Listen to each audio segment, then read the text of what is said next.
барлық қоғамда еркектер басымдылыққа ие әлі күнге дейін. Одан кейін сәтсіздікке балағанда сәті топ ұл туғанша жаңа қызды тастанды болған немесе өлтіріп тастаған. Яғни қай қоғамда алмаса да әйелдер екінші орында тұрған. Көп қоғамда әйелдер еркектердің жеке меншігіне саналады. Күйеуі әйелінің сексуалдық қалауына билік жүргізе алады, яғни зорлай алады, оған қылмыс деп саналмаған. Әйелдерде оқуға да, білім алуға да құқығы болмаған.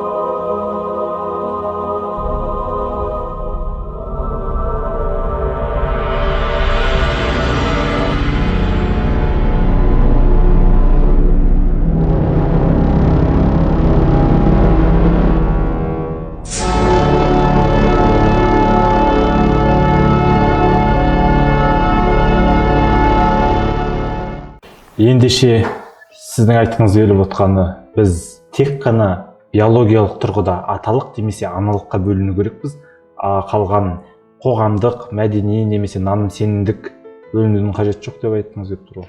Нақтырақ айтсақ, иә, табиғи өмір сүреміз, табиғи өмір сүруді қаласақ, мәдени емес. Еркек пен әйелін сипаттайтын нормалары, заңдар мен құқықтардың көпшілігі биологиялық емес, мифтен өрмеген, яғни адамның қиялынан, ол шындық емес, қиялдан туған шындық. Яғни адам айтты, өтірікті қайта-қайта айта берсе шындыққа айналады деп. Қиялынан тудырады, сосын қайта-қайта қоғамда қайталай бергендіктен ол шындыққа айналып кетеді. Заң, құқық, болмаса еркек әйел деген биологиялық нәрсе емес, көзқарас емес.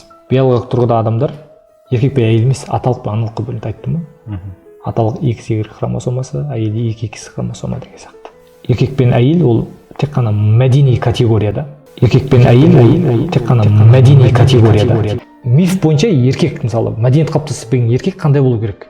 Ол рөл беріп қойған еркек пен әйелге. Еркек болуың үшін сен саясатқа араласуың керек, еркек болу үшін сен әскерде қызмет етуің керек.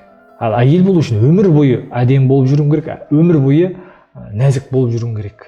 Ол биология бөліп берген жоқ, оны мәдениет беріп қойды. Бізде қателеседі, биология табиғи, бірақ еркек әйелдер үшін еркек шолары қайдан шығады деп ойлайсыз. Ал еркектердің ішінен қыз текелер қайдан шығады? Қыз мінез еркектер. Орта, мәдени ортасы дайындайды. 5 қыз бар дейді, бір еркек дүниеге келсе, ол бүкіл жест мимикаларын бәрі сол әйелге тартады. Көріп білген сол. Ал 5 еркек бар үйде, бір қыз дүниеге келсе, ол еркек шора болып шығады. Өйткені бүкіл қимыл әрекет сөйлеуін бәрі еркекке ұқсайды. Бізге табиғат бермейді оны. Биология емес, ол бізге мәдениет дайындап береді. Еркек пен әйел болуды. Биологияда адамдарда XY хромосомасы еркектерде, әйелдерде 2X дедік қой. Оны анықтау оңайда, ал гендерді анықтау өте қиын. Ол қалай, мысалы, еркек болу үшін сен бір ерлік жасауың керек, бір өрлікке баруың керек, отан үшін өлуің керек, жаныңды пида етесің, сол кезде ер деген атақталу. Ер деген атақталу оңай емес. Әйел болу үшін сонда сен бүкіл нәрсеге төзуің керек, бір үйдің келіні болуың керек, айтады ғой, отымен кіріп күлімен шық деп. Сонда қиындықтан өтесің, сол кезде әйел деген атақты аласың. Мәдениет еркек пен әйелге сондай жүк артып қойған, сен содан өтпесең не әйел болмайсың, не өтпесең еркек болмайсың. Адамзат қоғамында көпшілігі еркекті әйелдерден едәуір жоғары қойды. Әлі күнге дейін сонда. Қай қоғамда болмасын, еркек болу әрқашан басымдылыққа ие. Мұндай қоғамда ғылымда патриархат деп атайды. Еркектік қасиетті әйелден қасиеттен биік қояды. Болды енді, орта ғасырларда болды, әйелдер арасында жоғары биікке жеткен. Мысалы, Мысыр патшайымы Клеопатра, Қытай патшайымы У Цзян, Екатерина II, королевасы, ағылшын королевасы бірінші Елизавета. Бірақ қол астындағы сот, құқықтық, армия офицерлер, солдаттар, бүкіл діндарлар, адвокаттар, судьялар, хирургтар, ақын, жазы, философтар бәрі еркектер. 100%. Әлі күнге дейін сондай басым бөлігі билік қызметшілері еркектер. Үйде де төлегі айтатын еркектер. Бізде айтады, әйел басқарған жер оңбайды, әйел бастаған билік оңбайды деген сөз бар. Қате пікір. Германияны алып қараңыздар. Қандай жағдайда? Экономикасы күніге өсіп отыр. Билеп отқан Ангела Меркель, әйел кісі. Әйелдер өспейтін себебі біз біз мүмкіндік бермейміз. Соншалықты оқу алуына. Сен бала туың керексің, үйде отыруың керексің деген жүкті артып қоямыз да мойнына. Қарап сыртта жүрген деген әрине біз өсеміз. Ең танымал теория бар. Еркектер әйелдерден күш жағынан басым, сондықтан мәжбүр етті деген. мысалы ауыр жұмыстарды еркектер атқарды. Егін егу, жер жырту деген сияқты ары қарай саяси билік, соның барлығын еркектер отырды. Ауыр стресстік жұмыстарды да. Бұл теорияда бірақ бір кемістік бар. Еркек күшті, бірақ әйелдің біз төзімді екенін ұмытып кеттік. Қазақ мынандай сөзі бар, әйелдің қырық жаны бар деген. Ол жан туралы айтпайды, әйелдің төзімді екені туралы айтады. Әйел еркекке қарағанда өте төзімді, ашаршылыққа да, соғыстың кезінде болсын, қай уақытта да алып қарайтын болсақ, әйелдер өте төзімді келеді. Бұның дәлелі жай ғана еркектер әйелдерді қара күш жағына жақындатқан жоқ, қара күш жағына. Еркектердің өздері істеді. Соның ішінде діни қызметке, саясатқа да жақындатқан жоқ. Бірақ егістік алқапта, шеберханаларда, зауыттарда әйелдер төзімді жағын талап ететін жұмыстарды істей берді. Сонымен қатар үйде де алып жүрді, бала тәрбиелеуді қолға алып жүрген әйелдер. Сондықтан әйелдер төзімді келеді. Егер қоғамда ахуал өзгереді, төзімділер билейтін болса, бүкіл билік әйелге кетеді. Осы жай ғана біздің қоғамда күштілер билеп отыр, төзімділер емес. Сондықтан бағалай білу керек. Жаңа айтып өттім ғой, бір фактіге тоқталып өтейін. Қол еңбегі дейді, қара күш. Шындығында адамзат қоғамда қол еңбегі төменгі таптарға тиді. Патшалар, діни қызметкерлер, бас директорлар, генералдардан қарағанда бұлшық ет кімдерге керек болды? Шахтерларға, құлдарға, солдаттарға, үй қызметшілеріне керек болды.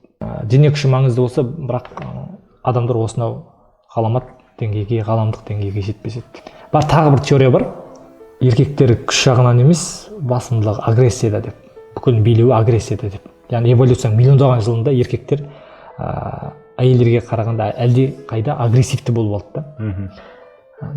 Соны ойланып қараңыз, неге әлі күнге дейін әскери қызметте тек қана еркектер жүреді, әйелдер жоқ. Өйткені агрессияға толы. Әлемнің басым бөлігінде. Иә.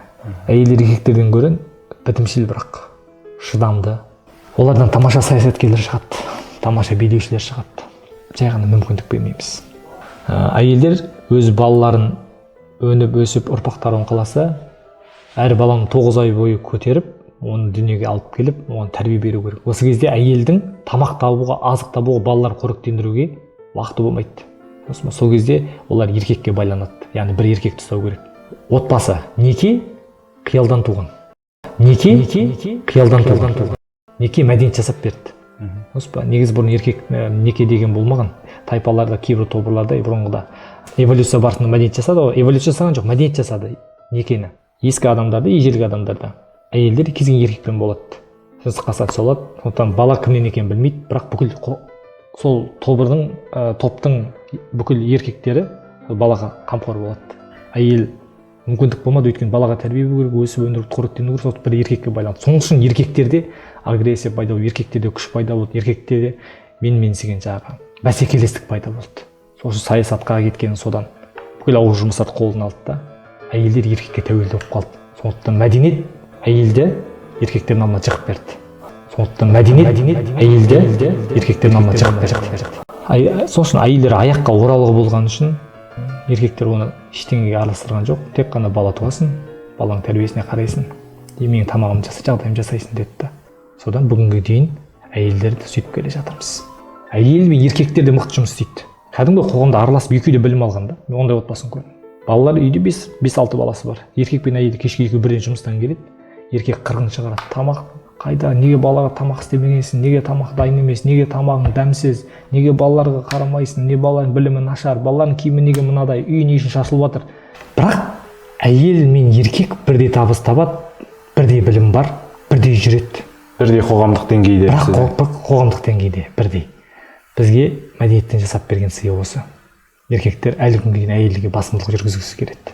Мен өз көзіммен көргендіктен осы тақырыпты арнағым келді. Әйелдің менін дамытуымыз керек. Әйел мен деп өзін сезіну керек, жеке тұлға ретінде.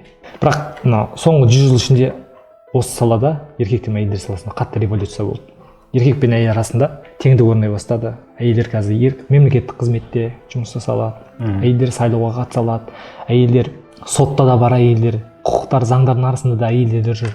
Бүгінгі күнде осы мысалдардың барлығы патриархаттық жүйе деген жай ойдан шығарылған жүйе екенін дәлелдеп отыр. Бұл биология болмаса, ғылымның болмаса, табиғаттың емес, жай ғана мәдениеттің бұрынғы жасап берген нәрсесі екенін дәлелдеп отыр. Патриархаттық деген ойдан шығарылған миф екенін дәлелдеп отыр. Яғни әйел еркек құсап бүкіл нәрсе істей алады.